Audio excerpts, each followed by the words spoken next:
Extra Journaal. Vers van de pers. Een goede dag en welkom bij het Extra Journaal in het Nederlands. Ik ben Maurelio Brega en dit zijn de nieuwsberichten voor vandaag. Na weken van warme temperaturen en ook nogal klam weer, gisteren was het noodweer. De regen die gisteren viel zorgde voor nogal wat overlast en heeft onder andere geleid tot het uitstellen van de rehabilitatie van Tula. Dit vond plaats bij de Plaza Lucha y Libertad bij RIF. Het evenement gaat overigens vandaag om 5:30 verder bij Plaza Piar. Gisteren rond 7:30 s'avonds ontstonden aan het zuidelijke deel van Curaçao hevige regenbuien. Ook bliksem, onweer en vervolgens sterke windstoten. Het slechte weer is langs de kust van Venezuela ontstaan. Deze situatie was overigens voorzien omdat de meteorologische dienst zelfs eerder een code geel had afgegeven voor Curaçao. En na vele reacties op social media is nu gebleken dat er maar liefst 3 noven zijn in de zaak tegen Vernon Romley.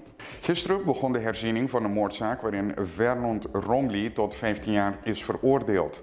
Romley zit vast voor het plegen van een gewapende overval met dodelijke afloop op de Chinese man Zhu Fengli in zijn minimarkt aan de Mirla Platenweg op 20 december 2014. Recentelijk verscheen er een documentaire op social media genaamd De Zaak Romley, geproduceerd door de Nederlandse KRO-NCRW, waarin Romley erop blijft staan dat hij onschuldig is, al bijna 9 jaar lang. Gisteren werd duidelijk dat er 3 nieuwe elementen in deze zaak zijn. Volgens deskundigen is de lengte van de persoon die het slachtoffer heeft neergeschoten 7 tot 10 centimeter korter dan de beschuldigde.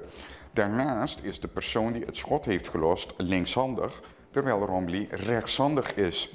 Verklaringen van getuigen van het slachtoffer en zijn moeder zijn onbetrouwbaar gebleken en er zijn verder veel telefoonberichten van Romley verwijderd. Uiteindelijk bleken dat er 33.000 te zijn. Zijn zaak wordt daarom opnieuw bekeken. En de politie gaat videoopnamen gebruiken om het fieveren op straat aan te pakken.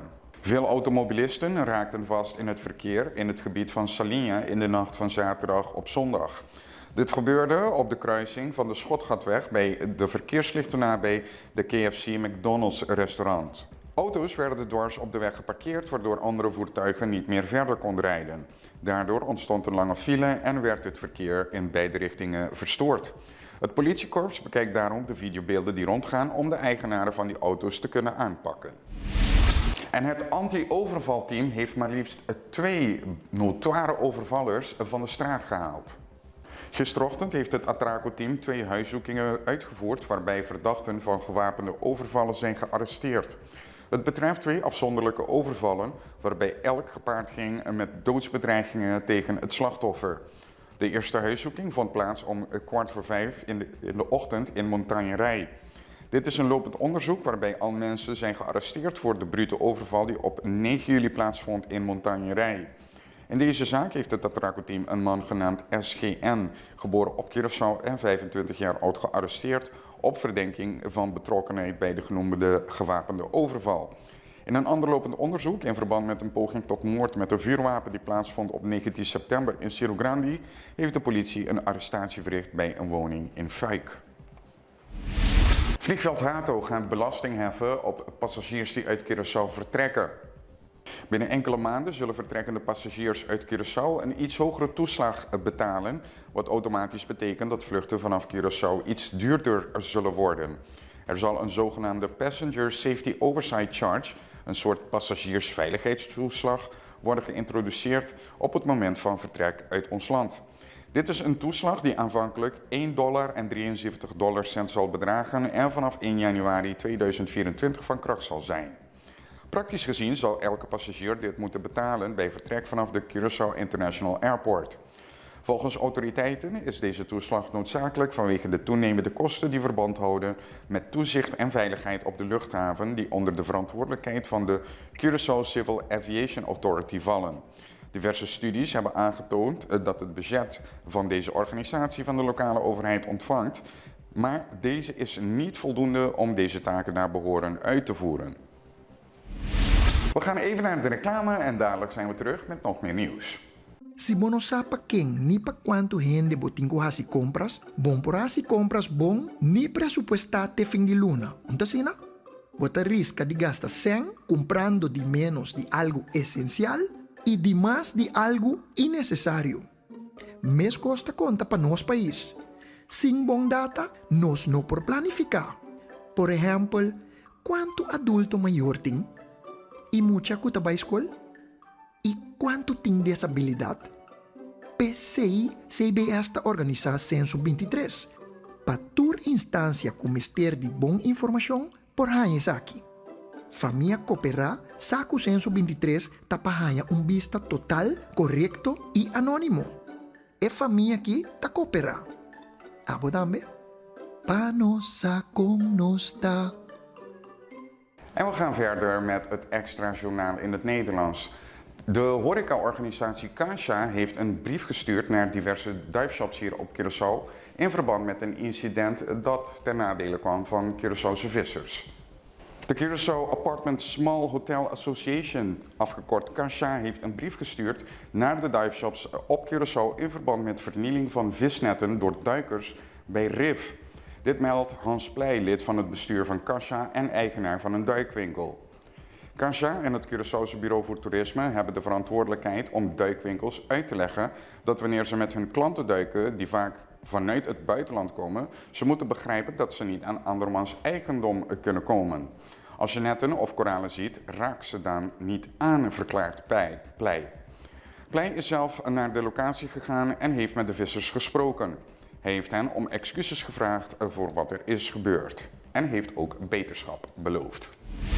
Migranten zonder geldige verblijfspapieren kosten de Curaçaose zorgsector maar liefst 6,5 miljoen gulden per jaar. Volgens de minister van GMN, Javier Silvania, kan geconcludeerd worden dat migranten wel degelijk jaarlijks 6,5 miljoen gulden aan medische zorg kosten. Curaçao heeft eerder wettelijk bepaald dat een ziekenhuisfaciliteit, inclusief CMC dus, verplicht is om patiënten die naar het ziekenhuis gaan voor dringende medische zorg op elk moment effectief te ontvangen.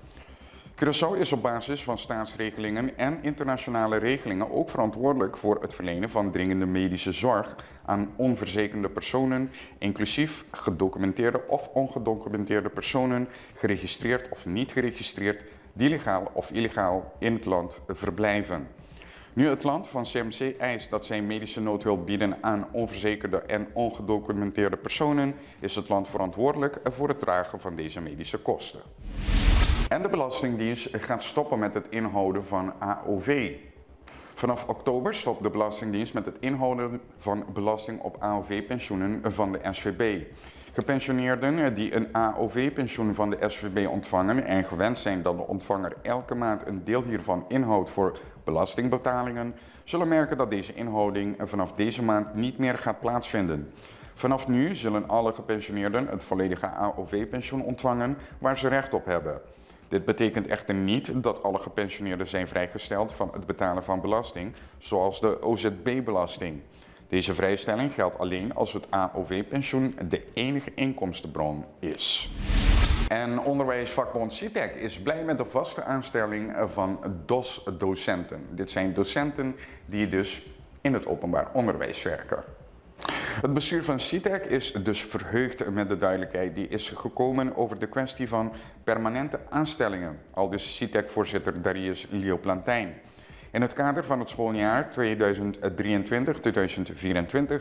dat als een succesvol jaar wordt beschouwd en binnen het kader waarin CITEC en het ministerie van Onderwijs data hebben gepland voor de uitvoering van verschillende onderwerpen, is het onderwerp van permanente aanstelling naar voren gekomen. Nu is er eindelijk duidelijkheid volgens de CITEC-voorzitter. Elke medewerker die langer dan 2 jaar bij de dienst openbare scholen werkt, heeft het recht om te worden benoemd als medewerker in vaste dienst. De dienst openbare scholen is al begonnen met het inventariseren van het werk dat gedaan moet worden. En zo zijn we aan het einde gekomen van een extra journaal in het Nederlands. Morgen zijn we terug met nog een journaal. Voor vandaag wens ik u een fijne dag toe.